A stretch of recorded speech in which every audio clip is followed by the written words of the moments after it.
Mark, welcome. We're so glad that you're here. And Falmouth has a thriving artistic community and certainly a rich artistic history, and the College Light Opera Company is and has been an important part of that. So talk to us. Your postcard was, of course, the facility in West Falmouth that is the home, the heart and soul of Clock, as it's known. Right. So tell us about the history of the College Light Opera Company and also the site there in West Falmouth where it's been housed. Sure. Well, first, I'm very happy to be here. Thanks for reaching out. So College Light Opera Company was founded in 1969, and it grew out of the defunct Oberlin, Gilbert, and Sullivan players who had been in Falmouth for just under a decade. So that was a summer program operated by Oberlin Conservatory, designed to provide their students with a summer performance opportunity. That was something very typical at that time in America, especially in resort towns like Falmouth.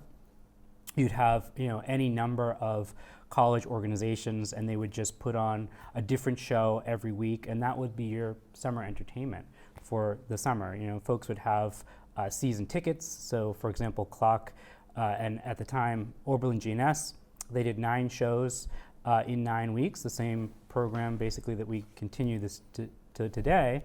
So families would come down, they'd have Tuesday night tickets, Wednesday night tickets, and that would be their regular thing for the summer. And that was known as summer stock theater, and it was very, very typical. It's died out significantly. There are very few organizations left that do it in that similar fashion. Clock is one of the remaining ones on the arts landscape, and I think that's just as a starting point. That's a really important piece of information to say about the organization and its place in the sort of national landscape. It's sort of holding a torch for summer stock, which was at one time a very, very important part of American summer entertainment, and very specifically American. It doesn't really happen in many other countries that way. So that's sort of what Clock is. As I said, grew out of Oberlin, Gilbert, and Sullivan players who themselves sort of grew out of an older organization called the University Players, which goes back to the 1940s, I believe. And again, that's just the sort of tradition of a group of college kids getting together for the summer to perform. The original intent was more entertainment, but our mission has sort of shifted over the years as we became one of the last remaining organizations to do this, to really focus on the educational aspect of that experience. The educational side of it was sort of a side note in the old days. It was like, well, yeah, you're going to learn how to do it because you've got to do it. And then it sort of became clear that, hey, this is actually a big part of what's important about this organization. So that's why in our mission, education is equally important as the entertainment that we do. You mentioned our campus in West Falmouth, which is where we live and work. We perform at the Highfield Theater, which is, as many folks know, I think, was once the stables for Highfield Hall. So if you're familiar with Highfield Hall, it's the building right next door that at one time housed the horses, and now, since the 1930s, is a theater structure. And that's about 4.5 miles from our campus in West Falmouth. It's about 6 acres, right on the banks of the West Falmouth Harbor, where the bridge to Chapcourt Road is. And the oldest building there is Bridgefields Hall, which was named because of the bridge that's basically right in front of the building, and at the time, the fields of West Falmouth that stretched out beyond, which now, of course, are lots of houses. So Bridgefields Hall was built in 1895 by a Quaker family, Sarah Skull. So it's had a couple of names over the years: the Sarah Skull House, Bridgefields Hall, the Inn at West Falmouth, and simply the Inn. And the Skull family built it. Her husband died, I believe, in 1884, and left her a widow with 2 children, and she built this as a summer home. So they were based in Philadelphia, and they would come in summer in Falmouth. As I mentioned, they were a Quaker family, and according to sort of urban legend, and I can't confirm or deny this, but their original intent was to buy a property on the island, Chapwood Island.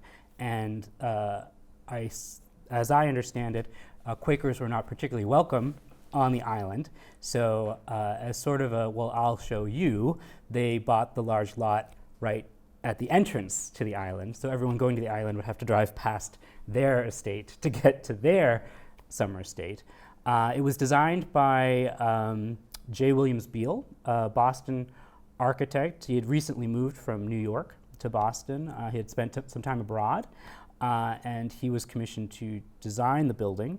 It is of somewhat architectural interest in that it is a Queen Anne Tudor revival, which is unusual for our area. Most houses being built at the time were what we would call the shingle style.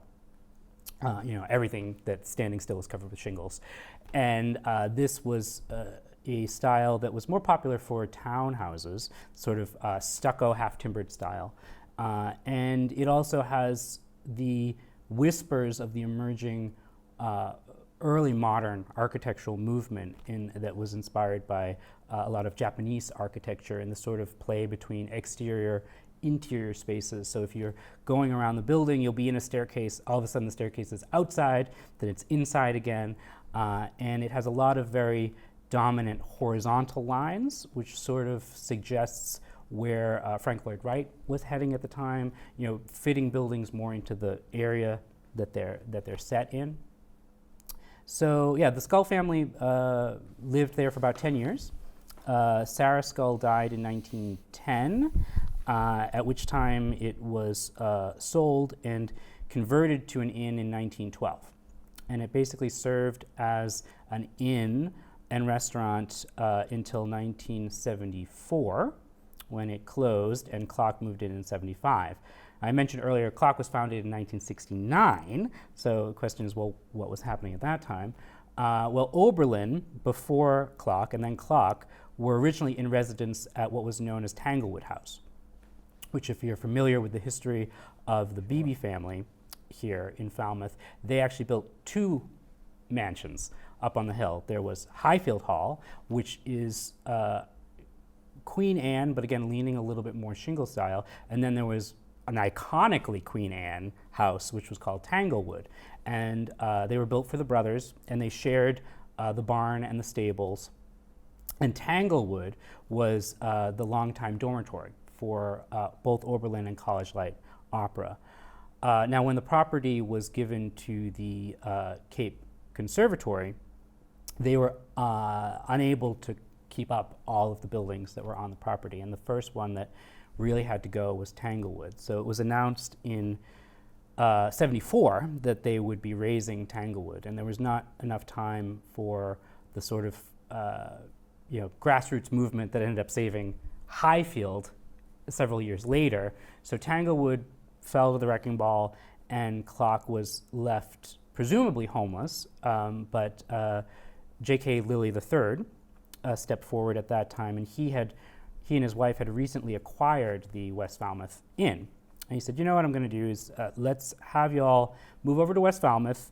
We'll rent the property to you for $1 a year until you get back on your feet, figure out a better solution. So the company moved sort of lock, stock, and barrel to West Falmouth in 1975. B. Haslam, one of the original founders of the organization, and his wife Ursula got married and had their wedding reception a week before the company arrived in 75. And then the first thing the 75 company did was they went up to Tanglewood, salvaged everything they could, and trucked it over to West Falmouth. And we've been there ever since. About 5 years after that, so we're into 77, 78-ish, the Lillys decided that they didn't really want to be landlords for this property, and the best use of the facility would be to demolish all the structures, 5 structures at the time, to make a public park. And so there was a big effort to find Clock another home in the area, and that kept coming up with no viable alternatives. And then finally, the Board of Trustees struck a deal with the Lilies, which was to buy the property for the cost of tearing it down and turning it into a park. So they were able to get a mortgage, raise some funds, and then I think by 79 or 80, they had paid off the full mortgage, and the property was Clock's. As I mentioned, there's the inn, which was built in 1895, which is the most iconic building on the property. Then there are 4 outbuildings. So there are 2 twin cottages, which we call Cottage 1 and 2, on the harbor that were built in the 30s to as the West Falmouth Inn was expanding. Those were sort of, you could bring your family and rent a cottage, but you would dine in the inn. And then cottages 3 and 4, which were added in the 60s. Cottage 3, which is out behind the property, was a caretaker cottage. Cottage 4, which is right next to the bike path, was built as a staff house. Also in the mid-60s, they dug a pond. So we have about an acre man-made pond right in the center of the property. And yeah, so the West Falmouth campus is where we do, obviously we live. All those buildings are all dormitory buildings. And we also have our dining facility. It was fortunate that it was an inn, so it came with a large industrial kitchen and a dining room, sort of perfectly appointed for the company. As well as our costume shop is housed in the former Pony Room, which was the bar and lounge of the West Falmouth Inn. And we recently, just actually minutes ago, completed a new facility on the property, which is called Lucas Hall, which is the first new structure since the 60s on the property, and it's a large rehearsal and office facility. And the purpose for that is to take the stress off of Bridgefields Hall, which has sort of served as catch-all space. So it's been our main rehearsal space, our dining space. We've carved office spaces out of common areas. And so this is an opportunity to actually create a building designed and intended for its purpose, which is to do all of the rehearsal, all of the preparation for the shows that we do up at Highfield Theatre, as well as provide office spaces for our summer staff, but also for our year-round staff. None of the other buildings on campus are winterized or heated, so as soon as you have to shut the water off, you have to shut the water off. But this building is insulated and will have year-round use, which is a big change for us and very exciting. Wonderful. Well, thank you for that detailed history, because both the property and the organization are richly woven through really the soul of our community. So thanks for that virtual tour with us that gives our viewers a sense of the history. Before the camera went on, we were talking about the role that the College Light Opera Company plays in so many lives, not just in the performers, but in people that have enjoyed the shows, or people feel a connection to the organization. And so as we record this, the Woods Hole Film Festival is about to open in Woods Hole. And as I told you, I interviewed someone this week who is one of the filmmakers that has a film. His connection to Falmouth began in 1990 or 91 when he was a performer with the College Light Opera Company. And that sort of lifetime connection to the organization has happened thousands and thousands of times, because over the course of more than 50 years, you've had so many lives that have been impacted and enriched by the organization. Yeah, it's a couple of things I always try to hit when I'm talking about Clock. One of which is if you're in Falmouth, if you live here and you know that Clock is here, you may be permitted to make the mistake to think, oh, every community must have one of these. But this is a truly unique organization, and it is something that is uniquely situated, Falmouth is uniquely situated to support this kind of an organization. You couldn't do this just anywhere, and this organization couldn't have survived in just any community. You need a good base of folks who appreciate the performing arts, who will not only attend but will support the performing arts, and a certain continuity, which I think Falmouth provides. And in the other aspect is what you mentioned, this sort of networking. We do provide the students with a sort of educational experience, but the experience is more learning by doing. They've all been to university, they've all been studying their craft.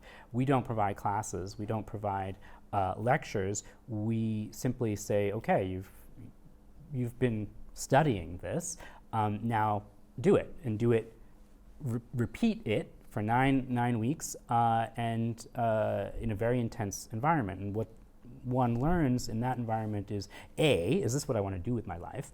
Because if you get through that really 11 weeks, when you count the pre-season time, get through those 11 weeks and you're like, I never want to do that again, then you probably don't want to have a career, because your career is going to be that, if you're actually paying the bills with performing arts, your career is going to be that hectic. So that's thing one.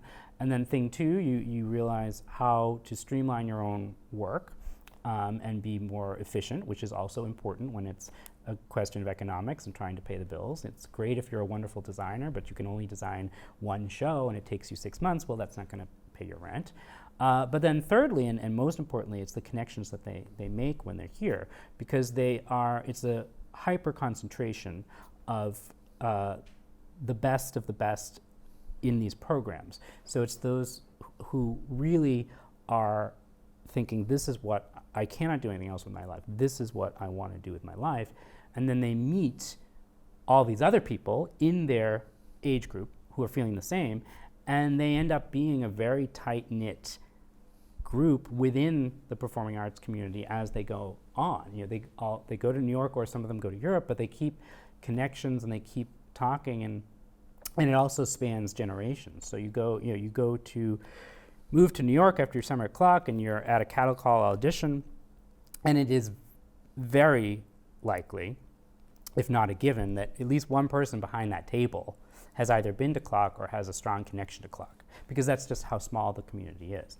And then, of course, the sort of beneficial residual for Falmouth is they also have that deep emotional connection to the community, because for many people, it's one of the most memorable summers of their lives, and they spent it here. So they do tend to come back and tend to keep connections with, not just their company members, but locals that they met while they were here. And then they may end up doing something like the Falmouth Film Festival, or, some of them have come back every year just to do the road race, because they did it that one summer that they were playing trumpet in the orchestra.